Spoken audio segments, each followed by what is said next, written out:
You know, if I'm honest, I thought I was going to be much further in my reading this month at this point.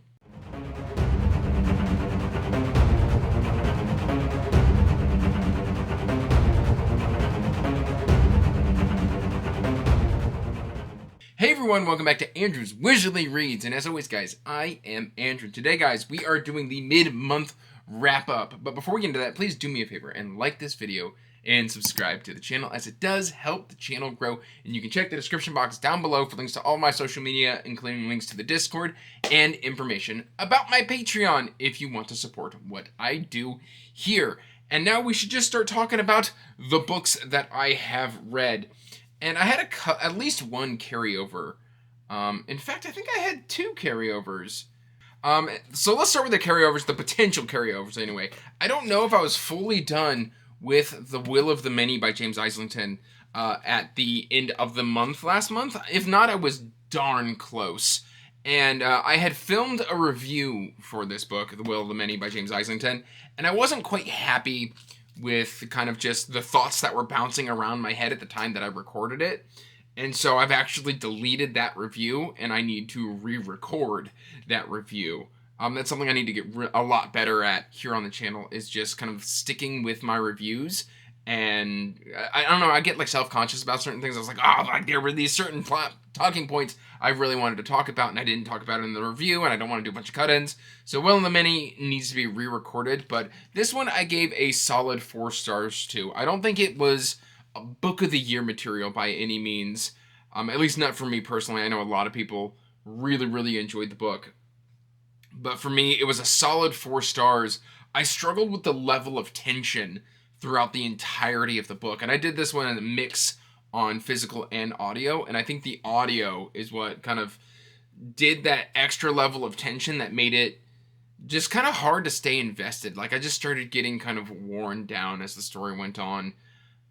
So that's kind of where I kind of fall on The Will of the Many. I think it's really good. In fact, it's probably closer to a 4.5 out of 5 stars, but it is not going to be my book of the year by any means, but I did really enjoyed it. Enjoyed it. I really did enjoy it, and I think James Islington has stepped up his game. I then also needed to wrap up A Contract in Soul Ford by Elon Marsh and Christopher Warman. This was another 4-star read for me. Valen is amazing in this book. I really enjoyed Valen. Dwarven has a clear redemption arc that just feels like it's insert redemption arc. Like he starts out as this fallen noble brat who thinks he's still nobility, and then like he's just aggravating the entire time, right up until about the end when he starts kind of pulling his head out of his backside. And so he was a very frustrating character to kind of read, because you kind of know where his arc is going. But Valen was so incredibly good that I would suffer 50,000 Dwarvens to get more Valen.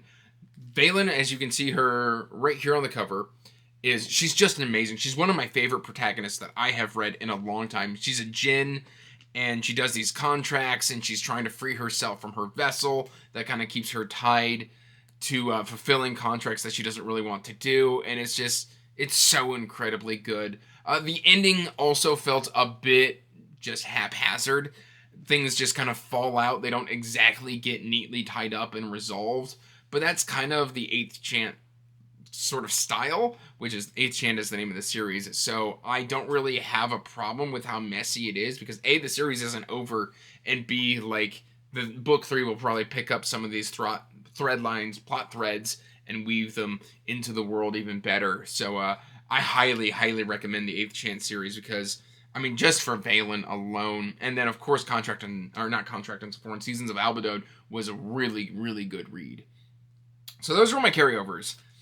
And then I have since finished The Spider Key. This is, again, I'm doing the Read My Shelf challenge where I'm focusing on my shelf. Like, I even am focusing so hard that I actually went to my patrons, and I was like, guys, I know we do the patron picks every month, and then every other month you can insert something into my TBR. I really need to focus on my shelf.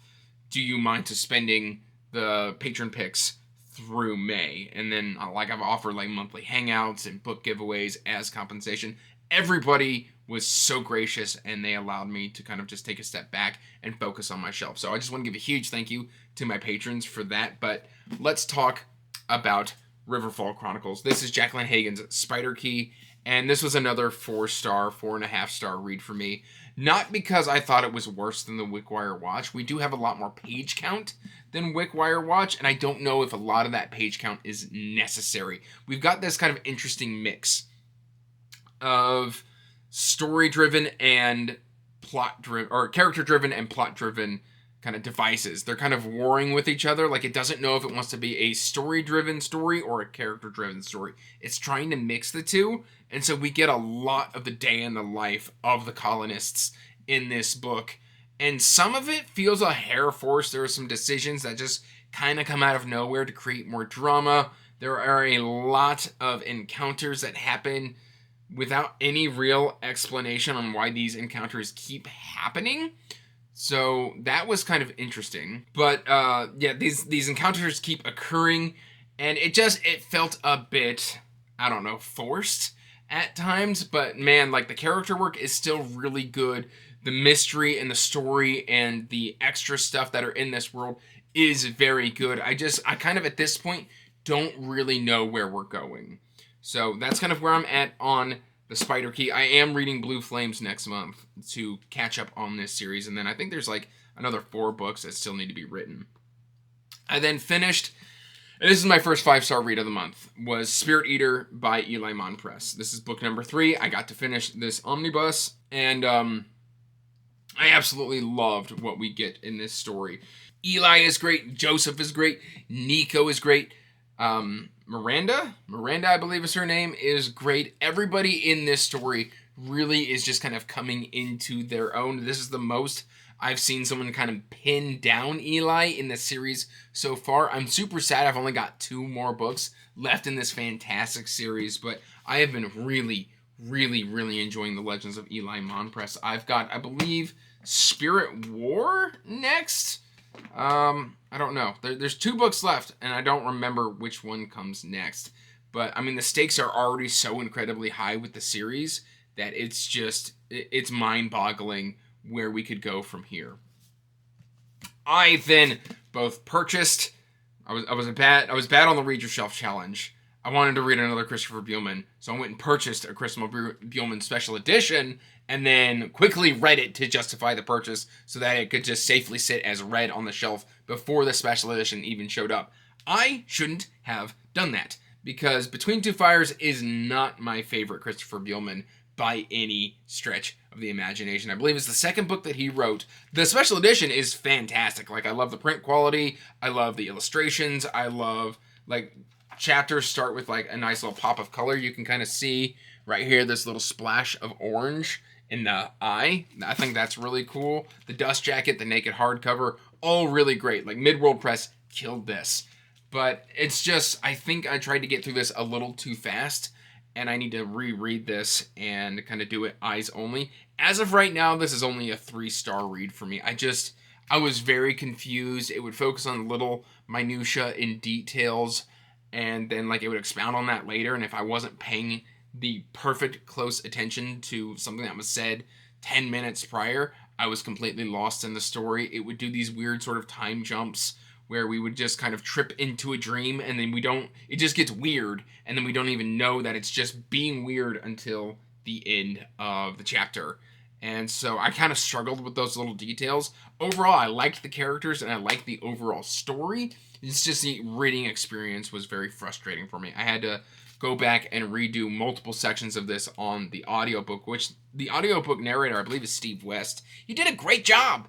It just wasn't quite my cup of tea. That's everything that I finished so far. And I don't even know if I read any of the Will of the Many in February, but I'm going to include it just in case I didn't, or just in case I did. Then what I'm currently reading is I am 30% through The Forbidden Realms by, I've been calling this The Forgotten Realms because of D&D and stuff like that. So this is The Forbidden Realms by H.C. Newell.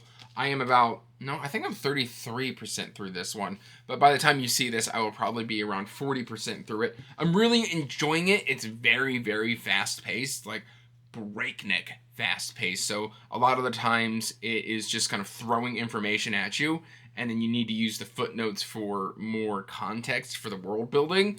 And like, I don't always read the footnotes, so sometimes I'm like, huh, that's a weird word, and then I just keep moving, and I was like, I should have probably gone and checked that footnote.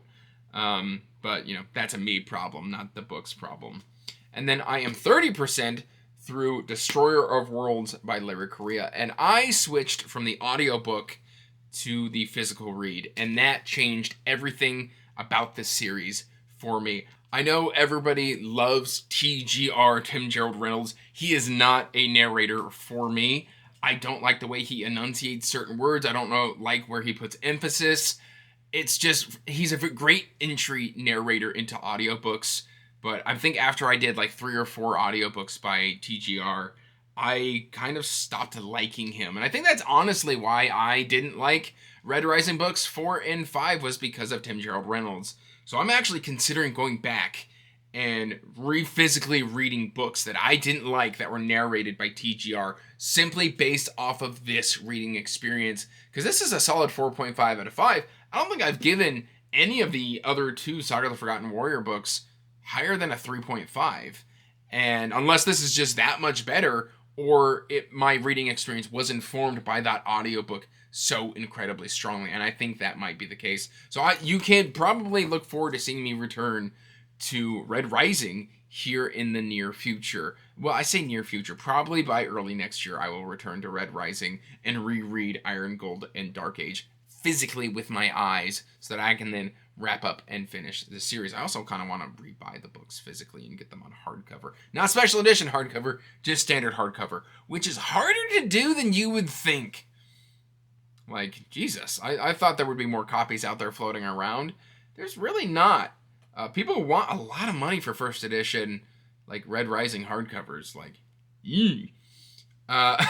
Anyway, what I am currently listening to today and reading is David Gemmell, Hero in the Shadows. I am about 70% through this book. At the time of recording, I should have this done by the time you even see this video. This is probably my 4th or 5th favorite Draenei book. I love Waylander, and this is his 3rd and final outing. And guys, like this, it's just hard to explain how different this is, because Waylander's kind of retired. He's this rich peasant, as the nobility kind of calls him in the story. It's fantastic stuff, and we're kind of getting to explore more of the demons that were introduced, and I believe Winter Warrior. Anyway, this is book number 9 in Draenei. After this, I've only got 2 Draenei novels left. Speaking of buying, I'm buying up the omnibuses for Draenei, or I'm trying to, that were printed in 2001. So we're going to see how that goes. But I am anticipating this to be a strong 4.5 out of 5, maybe even a 5-star read. We will see how it shakes out. But that is how the first half of my February has gone. I've still got 1, 2, 3, 4, 5, 6 books that I would still like to read and finish in February. We will see if that happens. I don't know, but I hope you're all doing well. I hope your reading month is going well. Let me know in the comments down below. But that's all I've really got for you today, guys. So until next time, peace out. Stay magical. Bye. And as always, I want to give a huge thank you to my patrons. Thank you for supporting my passion and my hobby.